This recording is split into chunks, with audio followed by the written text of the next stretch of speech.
Robert গ্রিনের আরও একটি অসাধারণ বই, দ্য আর্ট অফ সেডাকশন। আপনার পরিচিত সব আকর্ষণীয় ছেলে ও মেয়েদের কথা একবার ভাবুন। সুন্দর চেহারা এবং নিখুঁত শরীরের কারণে তিনি এই খ্যাতি কিন্তু পাননি। সত্য হল যে তিনি একটি শিল্প আয়ত্ত করেছেন, যা আপনিও সহজেই শিখতে পারেন। এই বইটিতে আপনি প্রলোভনের শিল্প সম্পর্কে শিখবেন। আপনি শিখবেন কিভাবে কাউকে আকৃষ্ট করে আপনি তাকে নিয়ন্ত্রণ করতে পারেন। আপনি তাকে আপনাকে ভালোবাসতে বাধ্য করতে পারেন। রবার্ট গ্রিন একজন আন্তর্জাতিক বেস্টসেলিং লেখক। তিনি জীবনে প্রায় 40টি বিভিন্ন কাজ করেছেন, কিন্তু বই লেখার পরে তিনি দুর্দান্ত সাফল্য পেয়েছেন। তার বিষয় মানব প্রকৃতি, প্রলোভন, যুদ্ধ, কৌশল এবং ক্ষমতা অন্তর্ভুক্ত। রবার্টের বইগুলি বিতর্ক, গল্প এবং সঠিক গবেষণায় পূর্ণ। তার বইগুলো পাঠকদের জন্য প্রেরণা ও আত্মবিশ্বাসের একটি বড় উৎস। ইন্ট্রোডাকশন, ভূমিকা। এমন কেউ আছে যার প্রতি আপনি খুব আকর্ষণ বোধ করেন, কিন্তু এটা সম্ভব যে সেই ব্যক্তি তার জীবনে এতটাই ব্যস্ত যে সে কখনোই আপনার দিকে মনোযোগ দেয় না। এই বইটি আপনাকে শেখাবে কিভাবে সেই ব্যক্তির আস্থা এবং মনোযোগ আপনার প্রতি আকর্ষণ করতে হয়। এই বইটি আপনাকে সেই ব্যক্তিকে আপনার ইশারায় নাচতে শেখাবে। এর জন্য আপনাকে কোনো জাদুকরী পানীয় তৈরি করতে হবে না বা কোনো পরীর সাহায্য নিতে হবে না। আপনার সৌন্দর্য, অর্থ বা ক্ষমতারও দরকার নেই, কারণ এসবের প্রভাব কিছু সময়ের জন্য। প্রলোভন একটি মনের খেলা, এবং আপনি যদি এই শিল্পে দক্ষতা অর্জন করেন, তবে আপনি যে কোনো ছেলে বা মেয়েকে আপনার দিকে আকৃষ্ট করতে পারেন। চ্যাপ্টার 1, সঠিক ভিকটিম বেছে নিন। ভিকম্টে দ্য ভ্যালমন্ট প্যারিসে অল্প বয়সী মেয়েদের এবং বিবাহিত মহিলাদের অতি সহজেই আকৃষ্ট করতে পারত। তিনি তার পছন্দের যে কোনো নারীকে বশ করতে পারতেন। এই কারণে তিনি বিরক্ত হয়ে উঠছিলেন। এখন প্যারিসের কোনো নারী তার জন্য চ্যালেঞ্জ ছিল না। তিনি সহজেই যে কাউকে তার দিকে আকৃষ্ট করতে পারতেন। তাই তিনি তার মাসির সাথে কয়েকদিনের জন্য প্যারিস থেকে দূরে থাকার সিদ্ধান্ত নেন। সে তার মাসির ভিলায় পৌঁছে গেল। সেখানে আরো অনেক অতিথি ছিলেন। তাদের মধ্যে একজন ছিলেন প্রেসিডেন্ট ডি টুরভয়েল। তিনি 22 বছরের বিবাহিত মেয়ে ছিলেন। তার স্বামী কাজের জন্য দূরে কোথাও চলে গেছে। ভ্যালমন্ট টুরভেলের কথা শুনেছিলেন। তিনি খুব সুন্দরী এবং তার স্বামীর খুব অনুগত ছিলেন। তবুও ভ্যালমন্ট তার প্রতি আকৃষ্ট হয়েছিল। টুরভেল প্রতিদিন সকালে গির্জায় যেতেন। ভ্যালমন্ট তার অনুসরণ করত। এমনকি রাতের খাবারের সময়ও সে তার দিকে এক দৃষ্টিতে তাকিয়ে থাকত। যদিও প্যারিসীয় মহিলারা সর্বদা তাদের দেখতে কেমন তা খেয়াল রাখতেন, টুরভেল তাদের সবার থেকে আলাদা ছিল। তিনি তার পোশাক বা চেহারার মনোযোগ দিতেন না। তিনি এমনকি জানেন না যে তার সৌন্দর্য ভ্যালমন্টের ওপর কি প্রভাব ফেলছে, এবং এই জিনিসটি ভ্যালমন্টকে আরও বেশি উত্তেজিত করেছিল। গ্রীষ্মকাল ছিল, তাই টুরভেল শুধুমাত্র সাদা লিনেন পোশাক পরতেন এবং সেই পোশাকে তাকে অপূর্ব লাগত। ভ্যালমন্ট তার থেকে চোখ সরাতে পারতেন না। ভ্যালমন্ট সেখানে আরও কিছুদিন থাকার সিদ্ধান্ত নেন। তার মাসি এটা শুনে খুব খুশি হলেন, যদিও তার আসল কারণ সম্পর্কে তার একেবারেই ধারণা ছিল না। ভ্যালমন্ট টুরভেলকে প্রলুব্ধ করতে বদ্ধপরিকর ছিলেন। তিনি এটি একটি চ্যালেঞ্জ হিসেবে গ্রহণ করেছিলেন। তিনি যদি এতে সফল হতেন, তবে প্রমাণিত হবে যে তিনি একজন আশ্চর্যজনক সেডিউসার। সমস্যাটি ছিল যে টুরভেল ভ্যালমন্ট সম্পর্কে খুব বেশি শুনেছিল। সে জানত যে সে কুখ্যাত। সে তার ফাঁদে পড়তে চায়নি। সেই জন্য সে খেয়াল রাখত যে সে যেন তার সাথে একা কোথাও না যায়। তার বিশ্বাস জয় করার জন্য ভ্যালমন্ট তার সাথে গির্জায় যোগ দিতে শুরু করে। তিনি টুরভেলকে বলেছিলেন যে তিনি সম্পূর্ণ বদলে গেছেন। একদিন ভ্যালমন্ট তার প্রলোভন অনুসরণ করার আগে পরীক্ষা করার সিদ্ধান্ত নেয়। এটি তাকে একটি ইঙ্গিত দেবে যে তার প্রলোভন কাজ করছে কিনা বা টুরভেল তার প্রতি আগ্রহ নিচ্ছে কিনা। ভ্যালমন্ট বাগানে হাঁটার জন্য তার মাসি এবং টুরভেলকে আমন্ত্রণ জানান। তিনি ইচ্ছাকৃতভাবে এমন একটি পথ বেছে নিয়েছিলেন যেখানে কখনো কেউ যেত না। তিনি জানতেন যে সামনে একটি ছোট গর্ত ছিল যেখানে জল জমে থাকত। যেহেতু উভয় মহিলায় গাউন পরা ছিল, তাই তাকে ওই জায়গা পার করার জন্য তার সাহায্য লাগবেই। যখন তারা সেখানে পৌঁছল, ভ্যালমন্ট বলল যে অন্য দিকের দৃশ্যটি খুব সুন্দর, সেটি না দেখলে এখানে আসাটা বৃথা। তিনি তাদের সেখানে পৌঁছানোর জন্য সাহায্যের হাত বাড়িয়ে দেন। প্রথমে সে তার মাসিকে পার করে দিল। এবার টুরভেলের পালা। ভ্যালমন্ট এই মুহূর্তের জন্য অপেক্ষা করছিল। তার উদ্দেশ্য ছিল তাকে এমনভাবে ধরা যাতে টুরভেলের পা হোঁচট খায় এবং সে ভ্যালমন্টকে শক্ত করে ধরে রাখে। এবং ঠিক তেমনই ভারসাম্য হারানোর পর টুরভেল তার বাহুতে ভ্যালমন্টকে ছুঁড়ে ফেলে। ভ্যালমন্ট দ্রুত তার প্রহার শুনতে পাচ্ছেন। টুরভেলের মুখের দিকে তার চোখ পড়লে সে লজ্জায় লাল হয়ে যায়। এখন তিনি বুঝতে পেরেছিলেন যে টুরভেলকে প্রলুব্ধ করা কঠিন হবে না। খুব শীঘ্রই সে তার প্রতি আকৃষ্ট হবে। তাহলে আপনি কি মনে করেন টুরভেল ভ্যালমন্টের শিকার? প্রথমত, সে তার জীবন নিয়ে বিরক্ত ছিল। সম্ভবত তিনি নিজেও জানতেন না যে তিনি একটি অ্যাডভেঞ্চার খুঁজছিলেন। দ্বিতীয়ত, তিনি নির্দোষ ছিলেন। তিনি একজন প্রলুব্ধকারী ছিলেন না। তাই ভ্যালমন্ট যে খেলাটি খেলছিলেন সেই সম্পর্কে তিনি কিছুই জানতেন না। তিনি একটি অসম্পূর্ণতা অনুভব করেছিলেন এবং ভ্যালমন্ট প্রকাশ করেছিলেন যে তিনি সেই শূন্যতা পূরণ করতে পারেন। আপনার লক্ষ্য অর্জনের জন্য তাড়াহুড়ো করবেন না। আপনি আপনার এবং ভিকটিমের মধ্যে উত্তেজনা সৃষ্টি করতে পারেন। এটি প্রলোভনকে আরো শক্তিশালী করে তোলে এবং সবচেয়ে গুরুত্বপূর্ণ, আরো এগিয়ে যাওয়ার আগে ইঙ্গিতটি সন্ধান করুন। সেই ব্যক্তির আপনার প্রতি একটু আগ্রহ আছে কিনা তা খুঁজে বের করতে হবে। যদি হ্যাঁ হয়, তাহলে আপনাকে প্রলোভন আরো গভীর করতে হবে। অধ্যায় 2, পরোক্ষভাবে যোগাযোগ করুন। অ্যান ম্যারি ছিলেন 17 শতকের ফ্রান্সের রানী। তার পিতামহ ছিলেন রাজা চতুর্থ হেনরি। তার পরিবার অ্যানের জন্য অনেক সম্পর্ক দেখেছিল, কিন্তু সে সবই ছিল রাজনৈতিক চুক্তির জন্য। অ্যান এমন কাউকে খুঁজে পায়নি যে তাকে সত্যিকারের ভালোবাসে। তিনি 42 বছর বয়সী হয়েছিলেন, কিন্তু এখনো পর্যন্ত তিনি বিয়ে করেননি। একদিন রাজার দরবারে এক সাহসী সৈনিকের সাথে দেখা হলো। তার নাম ছিল মার্কুয়েস অ্যান্টনিন। তিনি দেখতে খুবই সাধারণ ছিলেন। তার উচ্চতাও ছিল কম, কিন্তু তার সাহসিকতার গল্প সবাইকে মুগ্ধ করেছিল। অ্যান জানতেন যে তিনি মহিলাদের প্রলুব্ধ করতে পারদর্শী, কিন্তু তিনি তার সম্পর্কে আরও জানতে চাওয়াকে প্রতিরোধ করতে পারেননি।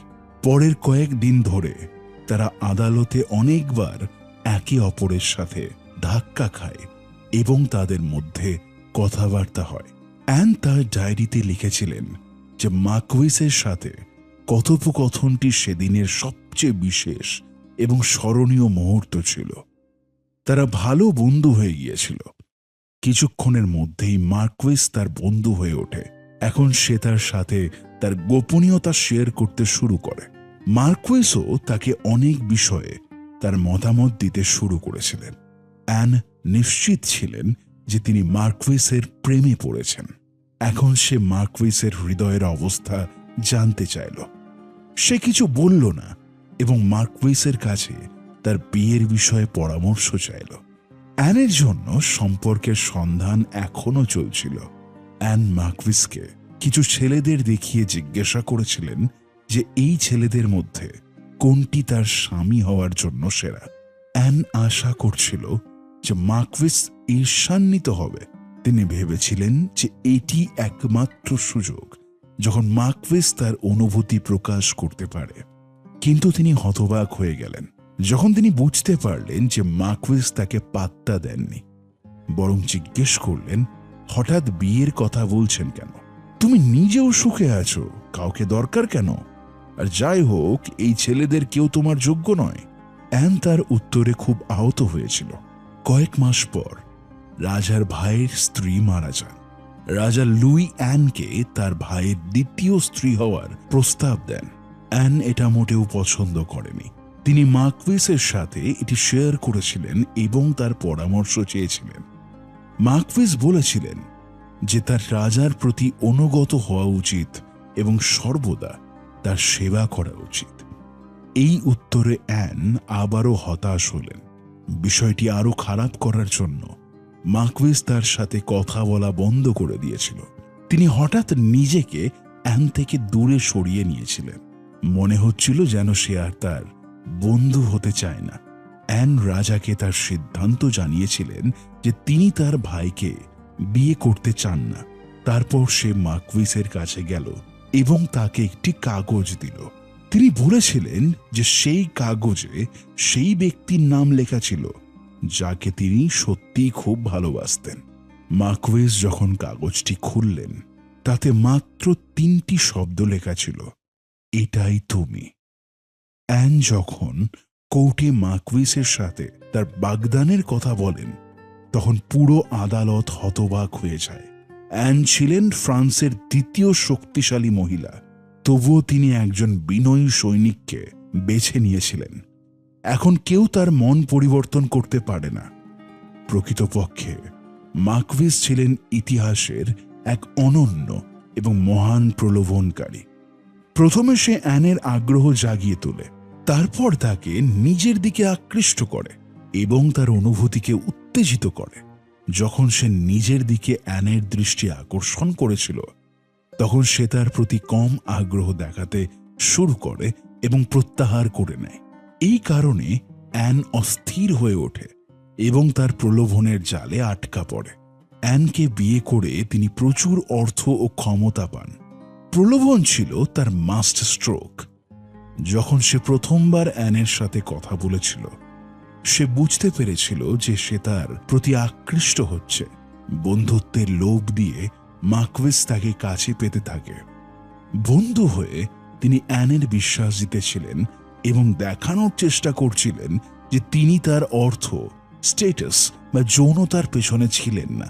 তিনি বিশ্বাস করেছিলেন যে ধীরে ধীরে তবে অবশ্যই অ্যান তার প্রেমে পড়বেন। প্রলোভনের দ্বিতীয় ধাপ হল বন্ধুত্ব বাড়ানো। কারণ আপনি আপনার সীমা অতিক্রম করছেন না, তাহলে সে কখনোই আপনার লুকোনো উদ্দেশ্য বুঝতে পারবে না এবং আপনাকে বিশ্বাস করতে শুরু করবে। তাহলে এই বন্ধুত্বকে আরো গভীর করতে হবে। পরে এমন একটা সময় আসবে যখন সে বন্ধুর চেয়ে বেশি কিছু হতে পারে কিনা তা জানার আকুলতা শুরু করবে। কিন্তু আপনি তাকে প্রথম পদক্ষেপ করতে দেন। তাকে এই ভ্রমে থাকতে দিন যে তিনি আপনাকে নিয়ন্ত্রণ করছেন, কিন্তু সত্য শুধু আপনি জানেন। অধ্যায় 3, মিশ্র সংকেত পাঠান। অগাস্ট ছিলেন প্রুশিয়ার যুবরাজ। তার বয়স ছিল 24 বছর।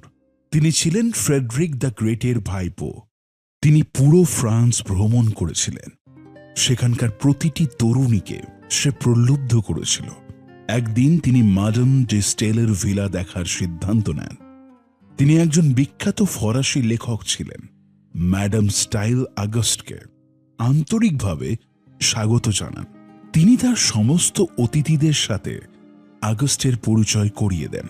এরপর সবাই ড্রয়িং রুমে কফি খেতে গেল। তারা সবাই নেপোলিয়নের যুদ্ধ কৌশল এবং প্যারিসের সর্বশেষ ফ্যাশন সম্পর্কে কথা বলছিলেন। তারপর হঠাৎ দরজা খুলে গেল। একজন খুব সুন্দরী 30 বছর বয়সী মহিলা এসেছিলেন। তার নাম ম্যাডাম রকমিয়ার। তিনি স্টাহলের ঘনিষ্ঠ বন্ধু ছিলেন। সে রাজকুমারকে হ্যালো বলল এবং নিজের পরিচয় দিল। তারপর সে তার রুমে চলে গেল। অগাস্ট তার সম্পর্কে অনেক কিছু শুনেছিল। তিনি ফ্রান্সের বিখ্যাত এবং প্রিয় মানুষদের একজন ছিলেন। না জানি কত ছেলে তার জন্য পাগল ছিল। শিল্পীদের কাছে তার চেহারা কোনো শিল্পের চেয়ে কম ছিল না। তিনি এত সুন্দর ছিলেন যে তিনি কেবল তার মুখই নয়, তার পাও আঁকতে চেয়েছিলেন। তিনি যখন সাদা পোশাক পরে বলরুম পার্টিতে নাচছিলেন, তখন সবার চোখ তার দিকে স্থির ছিল। খুব সহজেই সে তার দিকে সবার দৃষ্টি আকর্ষণ করত। যদিও প্রিন্স অল্প বয়সী মেয়েদের পছন্দ করতেন, কিন্তু রেকামিরের স্টাইল তার মনে জাদু করেছিল। হঠাৎ তাকে তার সামনে দেখে সে শুধু তার দিকে তাকিয়েই রইল। সে ভেবেছিল লোকে যা বলে তার চেয়ে সে বেশি সুন্দরী। একদিকে যেমন তিনি আকর্ষণীয় এবং মিষ্টি দেখাচ্ছিলেন, অন্যদিকে তিনি ছিলেন অত্যন্ত রহস্যময় এবং এটি আগস্টকে অস্থির করে তুলেছিল। রাতের খাবারের সময় অগাস্ট তাকে মনোযোগ দিয়ে লক্ষ্য করছিল। সে সম্পূর্ণ নিশ্চুপ ছিল, তার চোখের পাতা নিচে ছিল।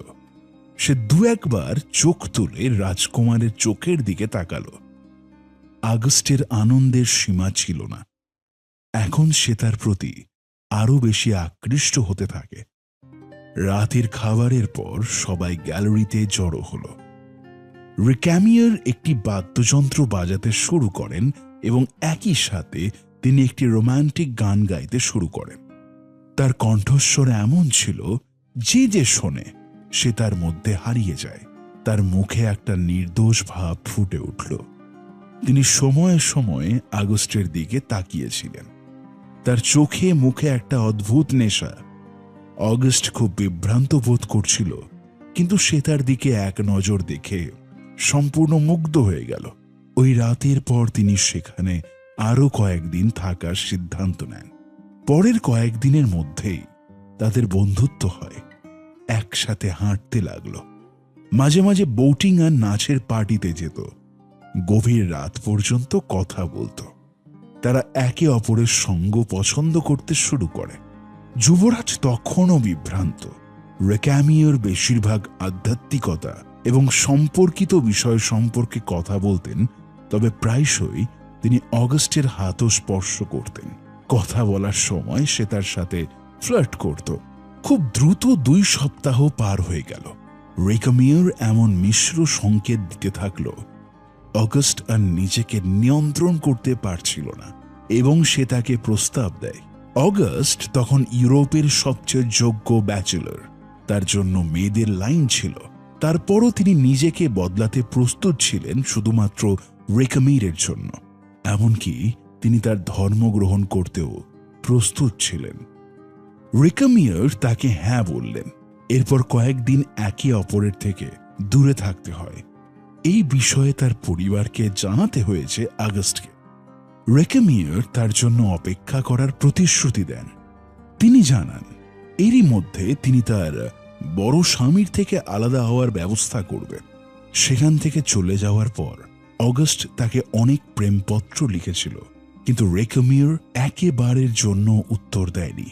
আগস্ট এখন অস্থির হয়ে উঠছিল। অবশেষে একদিন রেকামিরের উত্তর এলো, সে বিয়ে প্রত্যাখ্যান করেছে। এর জন্য তিনি ক্ষমাও চেয়েছিলেন এবং এইভাবে তাদের সম্পর্কের অবসান ঘটে। রেকামিয়ার আগস্টের প্রেমে ছিল না। আগস্ট তার জন্য কেবল একটি শিকার ছিল যাকে সে প্রলুব্ধ করতে পেরেছিল। সে যতই বড় হচ্ছিল, সে তার তালিকায় আরো ধনী এবং শক্তিশালী ছেলেদের যোগ করছিল। তারা সবাই তার জন্য পাগল হয়ে গিয়েছিল, কিন্তু সে কখনোই কারোর ছিল না। মিশ্র সংকেতের প্রভাব খুব শক্তিশালী। আপনি যদি চান যে কেউ আপনার প্রেমে পড়ুক, তবে আপনার উদারতা এবং নির্দোষতা দেখানো উচিত। তবে আপনাকে হালকাভাবে ফ্লার্ট করে ইঙ্গিত দিতে হবে। এটির সাথে আপনার লক্ষ্য অনেক আনন্দের আশা করতে শুরু করে। সে তোমাকে পাওয়ার আকুলতা শুরু করে। তবে মনে রাখবেন, আপনাকে কিছুটা দূরত্ব রাখতে হবে। নিজের সম্পর্কে সবকিছু সামনে আসতে দেবেন না। নিজেকে একটি রহস্য হিসেবে উপস্থাপন করুন। সাসপেন্স বজায় রাখুন। আপনার লক্ষ্য বিস্মিত রাখুন। তার বিচরণশীল মন আপনার কল্পনায় ভরে উঠুক। তারপর তার সাথে আপনার যোগাযোগ কমিয়ে দিন। আপনি যদি খুব বেশি মনোযোগ দেন তাহলে সে আপনার প্রতি বিরক্ত হয়ে যাবে। তাকে কিছু স্পেস দিন এবং তাকে আপনার জন্য আকুল হতে দিন। আকাঙ্ক্ষার একটি বস্তু হতে প্রদর্শিত হবে। এটা মানুষের স্বভাব যে অন্যরা যা চায় তারা তা পেতে চায়। এটাই মানুষের স্বভাব। আপনি যদি সত্যিই চান যে কেউ আপনার প্রেমে পড়ুক, তবে সবচেয়ে ভালো জিনিসটি একটি প্রেমের ত্রিভুজ তৈরি করা। এর উদ্দেশ্য হলো দেখানো যে অন্য কেউ আছে যে আপনাকে পেতে চায়। এই ধারণা তৈরি করুন যে কেউ আপনাকে পেতে আগ্রহী। এর মধ্যে যদি কোনো প্রতিযোগিতা থাকে তাহলে আপনার টার্গেট আপনাকে পাওয়ার আকাঙ্ক্ষা শুরু করবে। তিনি সবাইকে প্রমাণ করার চেষ্টা করবেন যে আপনি তার, কিন্তু প্রতিযোগিতা ছাড়া সে আপনার প্রতি আগ্রহ হারিয়ে ফেলতে পারে। রোমে পল রি নামে 32 বছর বয়সী একজন দার্শনিক ছিলেন। একদিন সে একটি সেলুনে গেল। সেখানে তিনি লু ফন সালোমেকে দেখেছিলেন। 21 বছর বয়সী রাশিয়ান মেয়ে যে রোমে ছুটিতে ছিল। রি নিজের পরিচয় দিল। সারা রাত দুজনে কথা বলতে থাকে। তিনি বুদ্ধিমান ছিলেন এবং ভেবেচিন্তে কথা বলতেন। এর মধ্যে সে রির চোখের দিকে তাকিয়ে থাকত, আর তার চোখে একটা দুষ্টুমি। পরের কয়েকদিন তারা একসঙ্গে শহরে বেড়াতে বেরিয়েছে। সালোমে জানতে পারলেন যে রি বিখ্যাত দার্শনিক ফ্রেডরিক নিটসের বন্ধু। তিনি রিকে বলেছিলেন যে তিনি ফ্রেডরিকের ভক্ত এবং তার সাথে দেখা করতে চান। সালোমকে প্রভাবিত করার জন্য রি ফ্রেডরিককে রোমে আসার আমন্ত্রণ পাঠায়। ফ্রেডরিক একা থাকতে পছন্দ করলেও তিনি সালোমের সাথে দেখা করতে রাজি হন। ফ্রেডরিক যখন সালোমের সাথে দেখা করেন তখনই তিনি তার প্রতি আকৃষ্ট হন। এটা দেখে রি খুব বিরক্ত হল। এখন সে সব সময় সালোমের সাথে একা সময় কাটানোর সুযোগ খুঁজতে থাকে। যখনই সে সালোম এবং ফ্রেডরিককে একসাথে দেখত, সে ঈর্ষান্বিত হতেন। সে অনুভব করতে শুরু করেছিল যে সে আগে সালোমের সাথে দেখা করেছিল, তাই তার উপর কেবল তার অধিকার ছিল। তিনি কেবল এটি অর্জনের চিন্তা করতে শুরু করেছিলেন। কয়েকদিন পরে সালোমের রাশিয়ায় ফিরে যাওয়ার সময় হয়েছিল। রি তাকে তার সাথে জার্মানিতে যেতে বলেন। সে ফ্রেডরিককেও জিজ্ঞাসা করেনি, কিন্তু সেও তার সাথে যাওয়ার জন্য জোর করতে থাকে। এমনকি তার ইচ্ছার বিরুদ্ধেও তাকে সঙ্গে নিয়ে যেতে হয়েছে রিকে। একবার যাত্রার সময় সালোম এবং ফ্রেডরিক রেকে সাথে না নিয়ে হাঁটতে গিয়েছিল। রে অনুভব করতে শুরু করে যে তাদের মধ্যে বন্ধুত্বের চেয়ে আরো বেশি ব্যক্তিগত এবং ঘনিষ্ঠ কিছু ঘটেছে। সে রাগে ভরে গেল। সালোমকে পাওয়ার ইচ্ছা তার সীমা ছাড়িয়ে গেছে। সে তার আবেশে পরিণত হয়েছিল। শেষ পর্যন্ত রি তার নিজের জীবনে গ্রহণ করেছিল। আর্ট অফ ইনসিনিউয়েশন আয়ত্ত করুন। কাউকে প্ররোচিত করা বা বিভ্রান্ত করা মানে তার মনে কোনো কিছুর বীজ বপন করা এবং এর জন্য দোষী বোধ না করা। এটি এমন একটি শিল্প যে আপনি একটি ইঙ্গিত দেন, কিন্তু আপনার লক্ষ্য মনে হয় যে এটি তার নিজের চিন্তা। সন্দেহ আপনার উপরই যায়। শুধুমাত্র আপনার এটির ওপর সম্পূর্ণ নিয়ন্ত্রণ আছে। আপনি আপনার ইশারায় আপনার টার্গেটকে নাচাতে থাকেন, কিন্তু আপনি দোষী বোধ করেন না, কারণ বাস্তবে আপনি কোনো আদেশ বা আদেশ দেননি। আপনি কেবল একটি ইঙ্গিত দিয়েছেন এবং আপনার লক্ষ্য পদক্ষেপ নিয়েছে। যারা প্রলুব্ধ করে তারা এই শিল্পে পারদর্শী। তারা সব সময় ইশারায় বা সামান্য ইঙ্গিত দিয়ে লক্ষ্যকে তাদের দিকে টানতে থাকে, কিন্তু তারা বেশি চাপ দেয় না। এই কৌশলটি একটি শক্তিশালী জাদুর মতো, কিন্তু মজার ব্যাপার হলো এটা ব্যবহার করার জন্য আপনাকে জাদুকর হতে হবে না। একটা গল্প থেকে ব্যাপারটা বোঝা যায়। এক যুবক এরওয়ান তার প্রেমিকার সাথে ঝগড়া করেছিল। তারা একটি অপেরা শোতে একত্র হয়ে জিনিসগুলি ঠিক করার সিদ্ধান্ত নেয়। এরওয়ান তার বান্ধবীর জন্য 1 ঘন্টা অপেক্ষা করলেও সে সেখানে পৌঁছায়নি। এরওয়ান তার সিটে একা বসে রইল। সেই শোতে ম্যাডাম ডি রোজমন্ডও এসেছিলেন। তিনি 40 বছরের ধনী মহিলা ছিলেন। যখন সে ইরওয়ানকে একা বসে থাকতে দেখল, সে জিজ্ঞেস করল সে তার সাথে বসতে পারবে কিনা। শো শেষ হওয়ার পর তিনি এরওয়ানকে তার সাথে যেতে পিড়াপিড়ি করতে শুরু করেন। এরওয়ান কোথায় যাচ্ছে তা জিজ্ঞেস করার সুযোগও পায়নি। রোজমন্ড তার গাড়িতে গেল। এরওয়ান তাকে অনুসরণ করছিল। রোজমন্ড অবশেষে জানায় যে তারা তার স্বামীর ভিলায় যাচ্ছে। তিনি বলেছিলেন যে তাদের সম্পর্ক খুব কঠিন সময়ের মধ্যে দিয়ে যাচ্ছিল। হয়তো এরওয়ানের সাথে চলাফেরার জিনিসগুলোকে কিছুটা হালকা করত। কিছু দূর যাওয়ার পর এরওয়ানকে জানলার বাইরের সুন্দর দৃশ্য দেখতে বললেন। এটি করতে এরওয়ানকে তার দিকে ঝুঁকতে হয়েছিল। একই সময়ে গাড়িটি হিংস্রভাবে ঝাঁকুনি দেয়, আর যার কারণে এরওয়ানের হাত রোজমন্ডের পায়ে ছিল। রোজমন্ড হাতটা কিছুক্ষণ সেখানে থাকতে দিয়ে তারপর একটু সরে ঠিক মতো বসতে লাগলো। হে বয়, তুমি কি আমাকে পটানোর চেষ্টা করছো?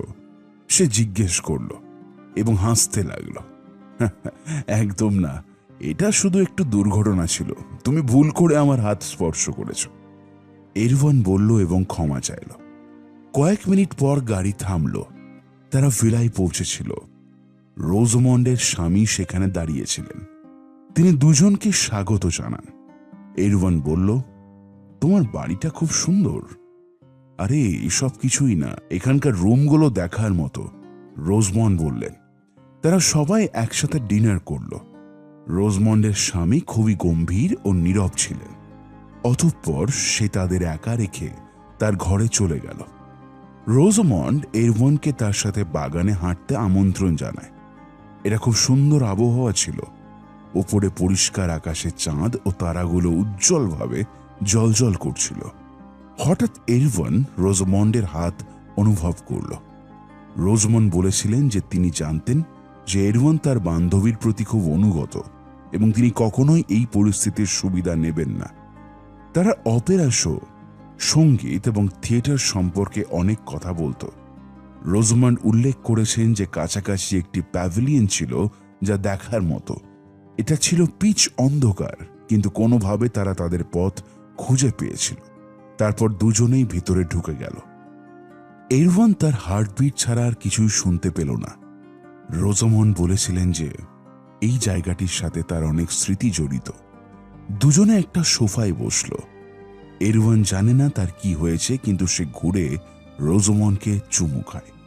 প্রথমে রোজমন্ড পিছিয়ে গেল, তারপর সে এরওয়ানকে শক্ত করে ধরে রাখে এবং তাকে আবেগের সাথে চুমু খেতে থাকে।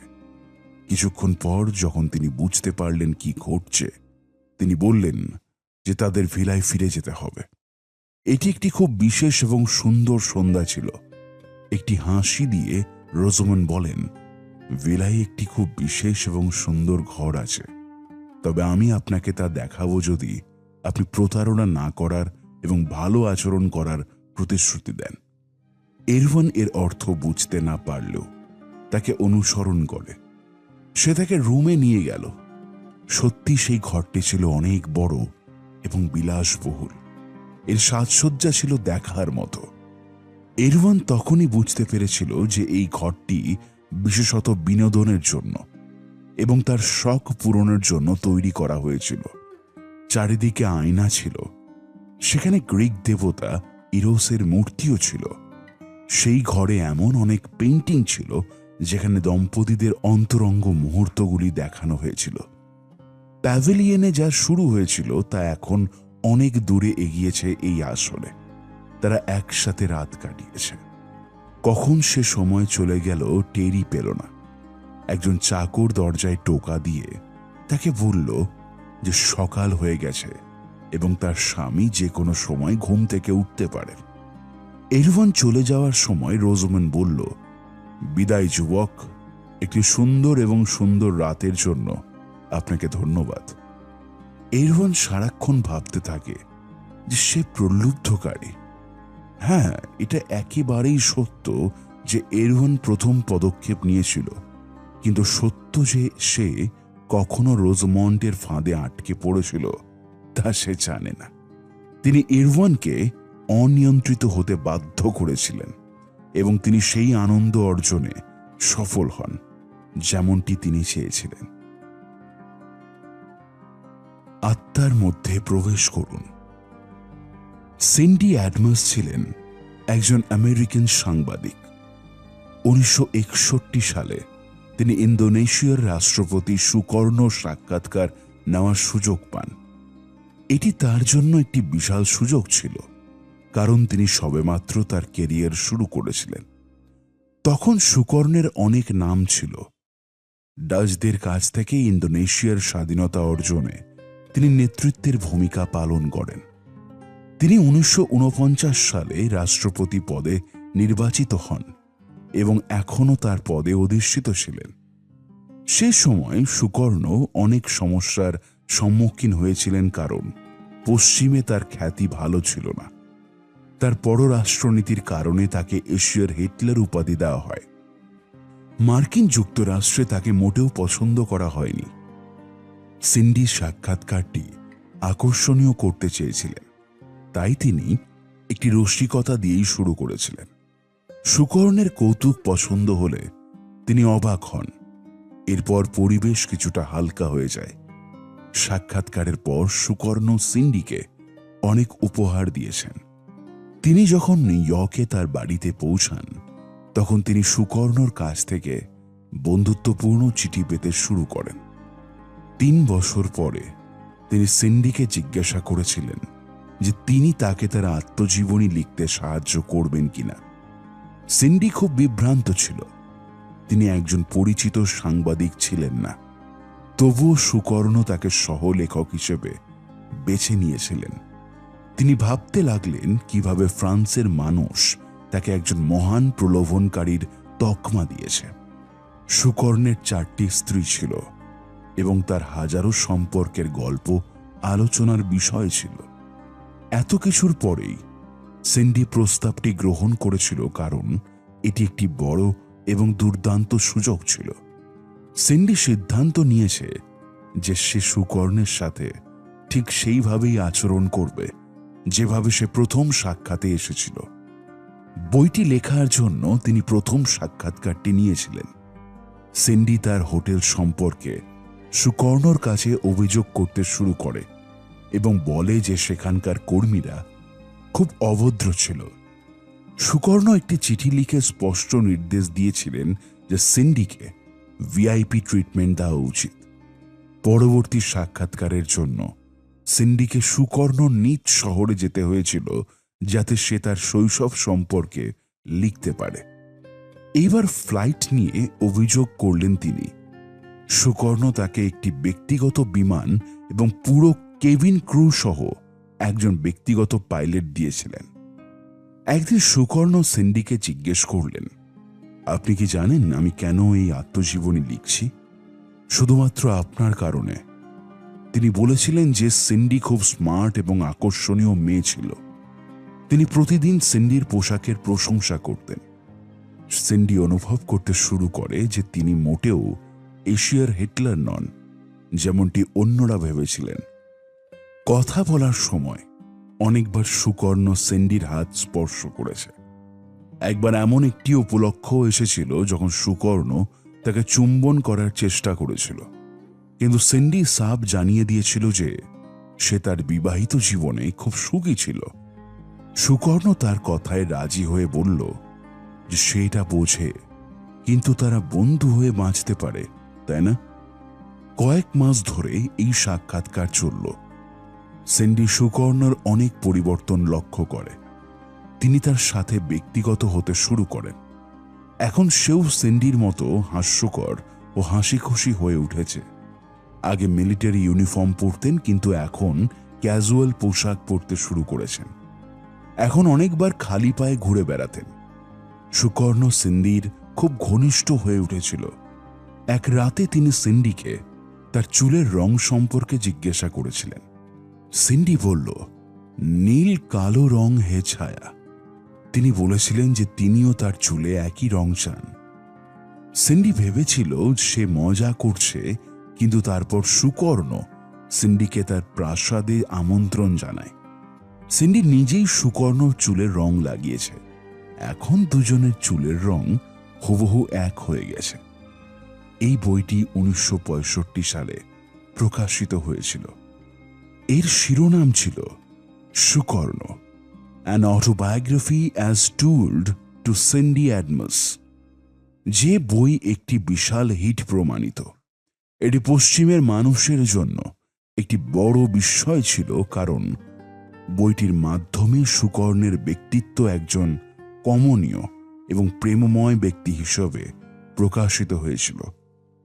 এখন তাকে স্বৈর শাসক হিসেবে দেখা যায় না, আর সুকর্ণ ঠিক এটাই চেয়েছিলেন, পশ্চিমের জনগণের সহানুভূতি এবং ইন্দোনেশিয়ার মানুষের ভালোবাসা।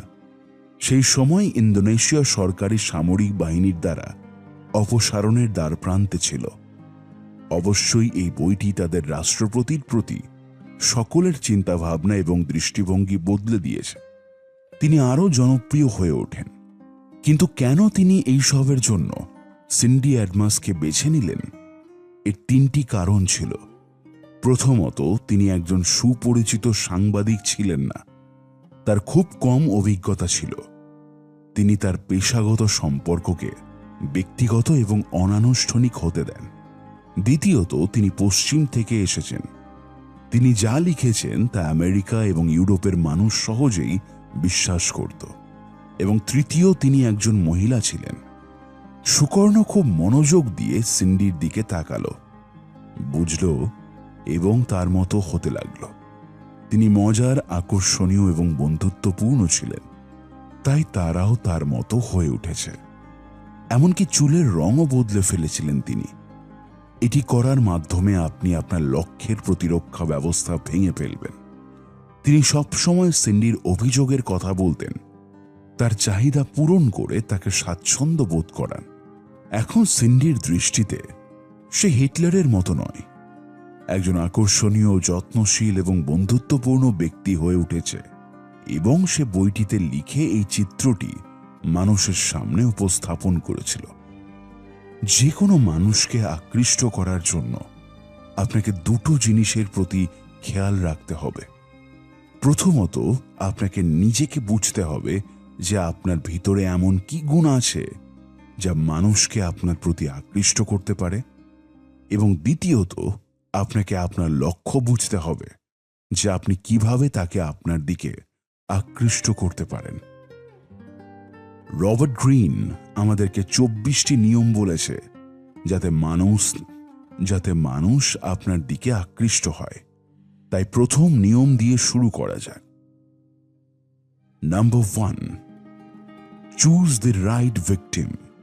সঠিক ভিকটিম বেছে নিন। আপনাকে এমন একজন শিকারকে বেছে নিতে হবে যার জীবনে আপনি যে কোনো অভাব পূরণ করতে পারেন। এমন লোকেদের প্রভাবিত করার চেষ্টা করবেন না যারা সর্বদা আপনাকে খুশি করার চেষ্টা করে, কারণ তারা বিনিময়ে আপনার কাছ থেকে কিছু চায়। আপনাকে এমন লোকেদের খুঁজে বের করতে হবে যাদের জীবনের ত্রুটিগুলি আপনি সহজেই জানতে পারেন এবং সেই ত্রুটিগুলি পূরণ করার জন্য নির্দেশ করতে পারেন। এমন লোকেদের সন্ধান করুন যারা সূক্ষ্ম ইঙ্গিত দেয়, যেমন আপনার উপস্থিতিতে লাজুক হওয়া। তারা আপনার দ্বারা প্রভাবিত হতে প্রস্তুত। Number 2, create a false sense of security, approach indirectly. নিরাপত্তার একটি মিথ্যা অনুভূতি তৈরি করুন, পরোক্ষভাবে যোগাযোগ করুন।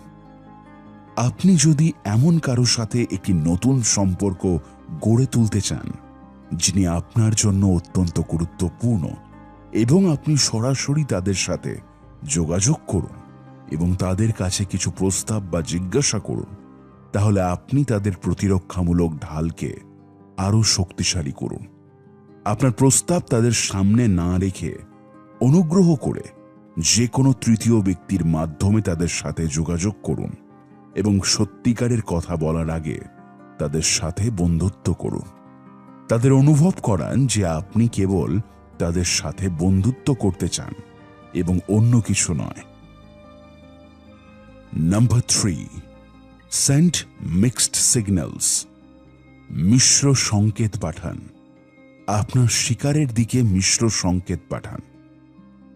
একবার আপনি কারো কাছে গেলে এবং কথা বলা শুরু করলে তাদের কাছে নিজের সম্পর্কে সবকিছু প্রকাশ করবেন না। সামনের মানুষটিকে নিজের সম্পর্কে সবকিছু না বললে তার আগ্রহ আপনার প্রতিই থাকবে। তাই এটা খুবই গুরুত্বপূর্ণ যে আপনি কখনোই তাদের আপনার ব্যাকগ্রাউন্ড এবং আপনার আসল উদ্দেশ্য সম্পর্কে বলবেন না, কারণ আপনি যদি ইতিমধ্যেই তাদের নিজের সম্পর্কে বলেন তবে তারা আপনার উদ্দেশ্য জানতে পারবে এবং আপনার প্রতি মোটেও আগ্রহী হবে না, যার কারণে আপনি তাদের নিজের ইচ্ছায় পরিণত করতে পারবেন না এবং নিয়ন্ত্রণ করতে পারবেন না। Number 4, appear to be an object of desire। আকাঙ্ক্ষা একটি বস্তু হতে প্রদর্শিত